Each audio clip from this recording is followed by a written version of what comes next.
Îngenunchez în fața ta, chem numele tău în ruga mea. Te rog să ierți al meu păcat, căci numai prin tine sunt salvat.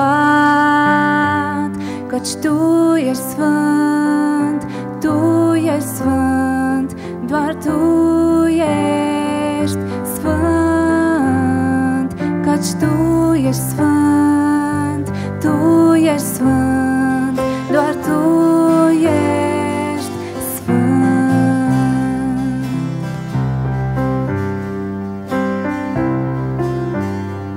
Ai murit pe cruce pentru vina mea, să fiu iertată și eliberată, și tu poți să fii salvat. Doar ceri să fii iertat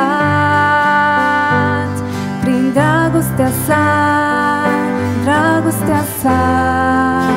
Poți să fii iertat prin dragostea sa, dragostea sa. Tu ești iertat.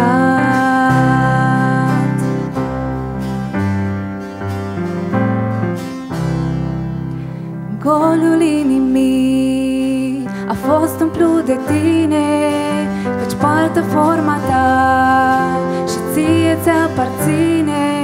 De acum îți voi sluji pe vecea ta.